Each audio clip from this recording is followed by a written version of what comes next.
আমি আজকে বানিয়েছি ট্যাংরা মাছ মূলো আলু দিয়ে ঝাল। দেখতে থাকুন আমার রেসিপিটা আমি কিভাবে বানিয়েছি। আমি এটা গরম ভাতের সঙ্গে পরিবেশন করে দেব।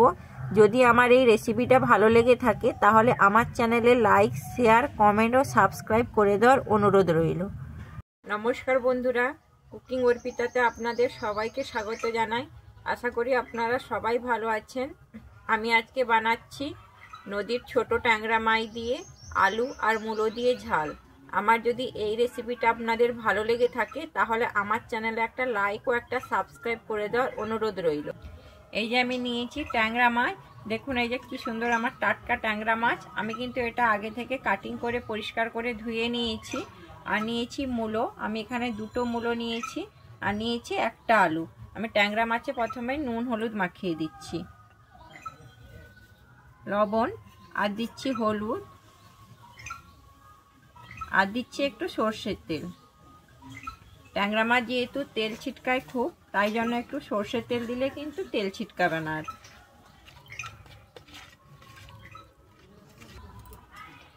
ট্যাংরা মাছ আমার তো খুব ভালো লাগে এই তরকারিটা খেতে। আপনাদের কেমন লাগে ট্যাংরা মাছ অবশ্যই কমেন্টে জানাবেন। আমার কিন্তু নুন হলুদ আর তেলটা মাখানো হয়ে গেছে। আমি এবারে মূলো আর আলুটা কিন্তু কেটে নিচ্ছি।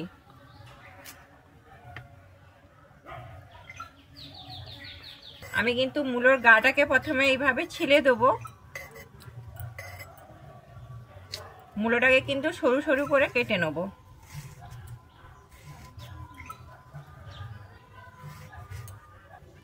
এই যে দেখুন এইভাবে কিন্তু সরু সরু করে কেটেছি। শীতকালে কিন্তু নানা রকমের সবজি পাওয়া যায়, খেতেও খুব ভালো লাগে। আমাদের এখানে তো খুবই ঠান্ডা পড়েছে। আমি কিন্তু সম্পূর্ণ মূলো আর আলুটা এইভাবে কেটে নেব। আমি আলুটাও কিন্তু এরকম সরু সরু করে কেটে নিয়েছি। আমি আলু আর মূলোটা কিন্তু কেটে পরিষ্কার করে ধুয়ে নিয়েছি। আমি এই আলু মূলো ট্যাংরা মাছ ঝালের জন্য আমি এখানে মশলা নিয়েছি। এখানে আমি জিরে নিয়েছি 1 চামচ, গোটা জিরে নিয়েছি। আর নিয়েছি আমি গোলমরিচ, আর নিয়েছি কাঁচা লঙ্কা 6টা। আমি কিন্তু এগুলো সব একসঙ্গে আমি উনুনে কড়া বসিয়ে দিয়েছি। আমি কড়াইতে সরষের তেল দিয়ে দিয়েছি। আমার তেলটা গরম হয়ে গেছে। আমি প্রথমে ট্যাংরা মাছগুলোকে ভেজে নেব।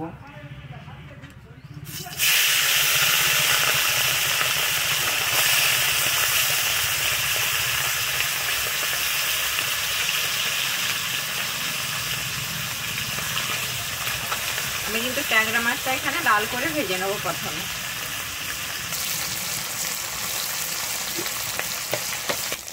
ট্যাংরা মাছটা কিন্তু উল্টে নেব।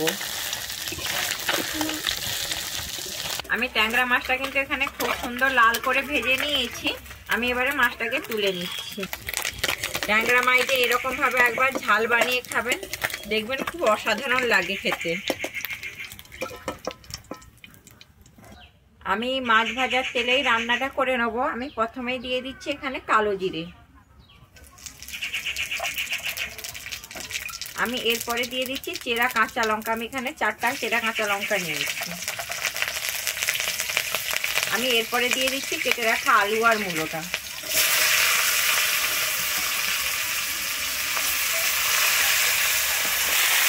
আমি তেলের সঙ্গে আলু আর মূলোটাকে খুব ভালোভাবে মিশিয়ে নিচ্ছি।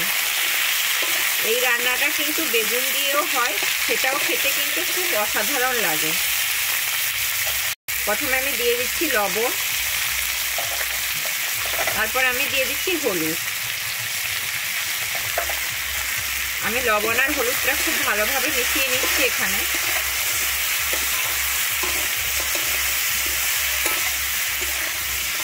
আমি আলু আর বেগুনটা কিন্তু লবণ হলুদের সঙ্গে খুব ভালোভাবে মিশিয়ে নিয়েছি। এবারে কিন্তু আমি ঢাকনা দিয়ে দিচ্ছি এখানে 2 থেকে 3 মিনিটের জন্য। আমার 3 মিনিট হয়ে গেছে। আমি ঢাকনাটা খুলে দেখে নিচ্ছি।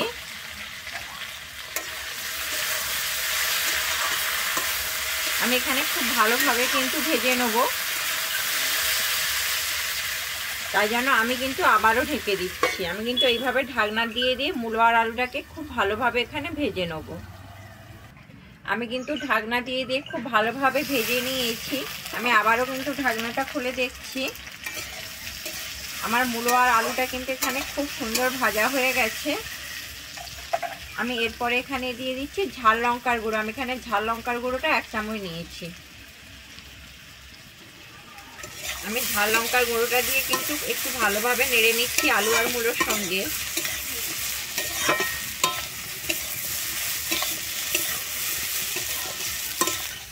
আমি ঝাল লঙ্কার গুঁড়োটা কিন্তু মূলো আর আলুর সঙ্গে খুব ভালোভাবে এখানে মিশিয়ে নিয়েছি। এরপরে আমি দিচ্ছি বেটে নেওয়া জিরা, কাঁচা লঙ্কা আর গোলমরিচটা।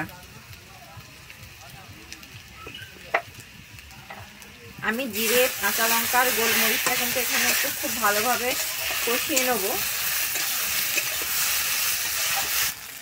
আমি মশলাটা কিন্তু এখানে খুব ভালোভাবে একটু কষিয়ে নিয়েছি। আমি এবার এখানে দিয়ে দিচ্ছি জল। জলটা কিন্তু অল্প পরিমাণেই দিচ্ছি। আমি আর একটু জল দিয়ে দেবো। আর একটু জল দিয়ে আমি কিন্তু এবারে এটাকে ঢেকে দেবো এখানে 2 থেকে 3 মিনিটের জন্য। 2 থেকে 3 মিনিট হয়ে গেছে। আমি এরপরে দিয়ে দিচ্ছি ভেজে রাখা ট্যাংরা মাছগুলো। ভেজে রাখা ট্যাংরা মাছটা দিয়ে আলু আর মূলোর সঙ্গে আমি এখানে কিন্তু খুব ভালোভাবে মিশিয়ে নিয়েছি। এরপরে এখানে দিয়ে দিচ্ছি উপর থেকে ধনেপাতা কুচি। আমি ধনেপাতা কুচিটা দিয়ে কিন্তু একটু ভালোভাবে মিশিয়ে নিচ্ছি ট্যাংরা মাছের সঙ্গে।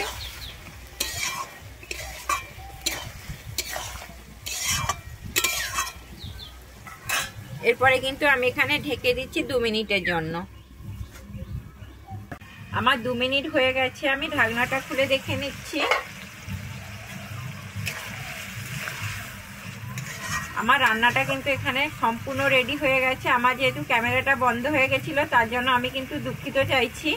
আর আমার যদি এই রেসিপিটা আপনাদের ভালো লেগে থাকে তাহলে আমার চ্যানেলে লাইক, শেয়ার, কমেন্ট ও সাবস্ক্রাইব করে দেওয়ার অনুরোধ রইল। আমার রান্নাটা সম্পূর্ণ রেডি। আমি এবারে রান্নাটা নামিয়ে নিচ্ছি।